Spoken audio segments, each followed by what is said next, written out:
Hey everyone, it's Jessica, and today I'm bringing you a review of the e.l.f. smudge pots. These can be found on their website and they are $3 a piece. And they look like this, and the packaging that they come in, they all have white lids and they seem pretty sturdy. I've had these for a little while now.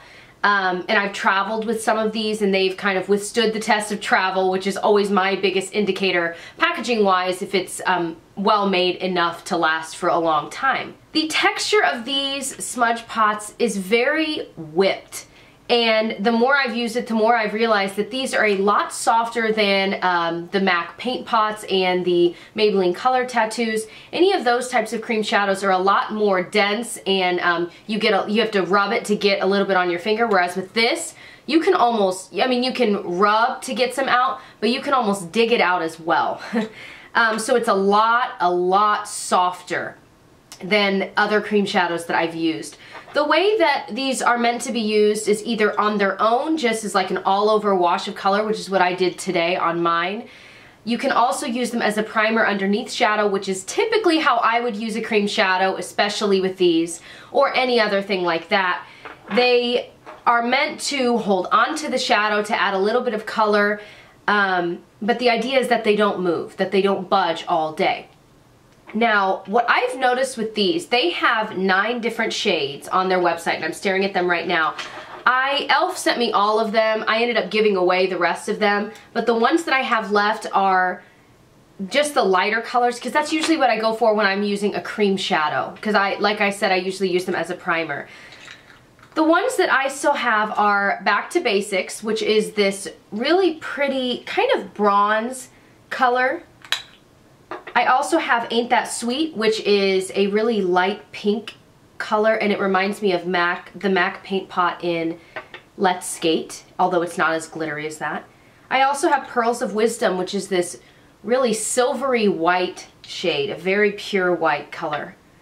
And I also have Gotta Glow, which is this golden shade. It reminds me of Urban Decay's Half Baked, at least color-wise it does. Out of these, you can tell which ones I've used the most, which would be Gotta Glow, and also Back to Basics. I've gotten a decent amount of use out of, especially lately. These don't really have a noticeable smell or anything offensive like that, which I appreciate.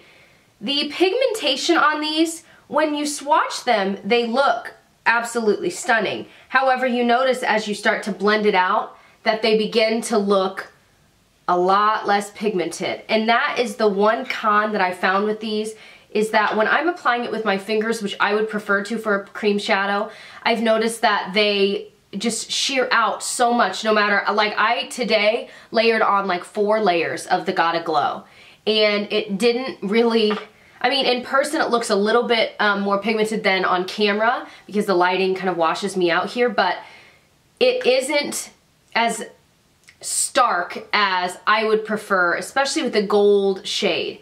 Now, like I said, today I just wore it on its own and it's okay. Underneath shadows is where it really shines because these do not budge. I had swatched Gotta Glow earlier this morning before I got ready because I remembered this being the case when I first got these. After I did my makeup, I went and washed my hands and scrubbed this area and it would not come off. Now, once I got a makeup remover wipe, it came right off.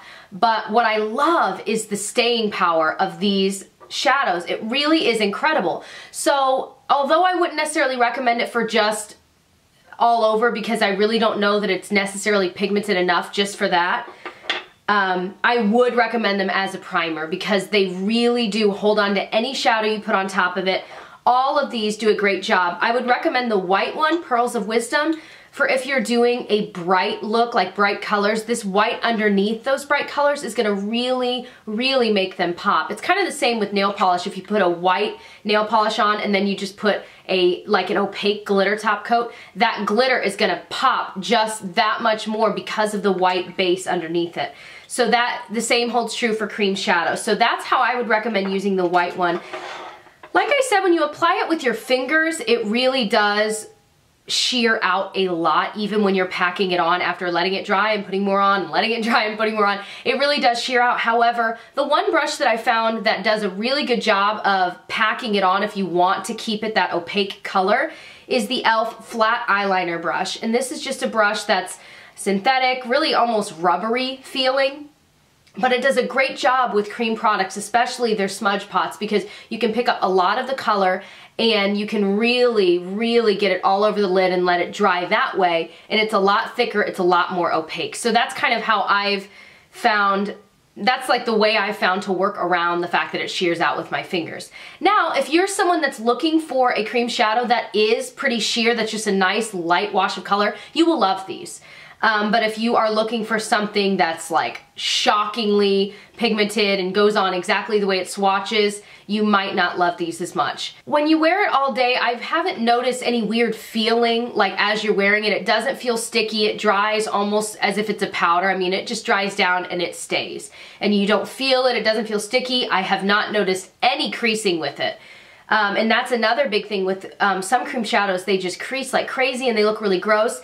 These do not change. They really don't. The way it applies once it has dried is the way it will look at the end of the day. And that's what I've noticed repeatedly with these. So wear time and the way that it wears, it will stay the same as it was when you first applied it. And that is amazing for a $3 product. As I said, these can be purchased on eyeslipsface.com. You can sometimes find these in stores. I buy some e.l.f. products from Target. I also have a store near me called Meijer that sells e.l.f. Although most of the good smudge pot colors are usually sold out there, like the lighter ones that I would really gravitate towards.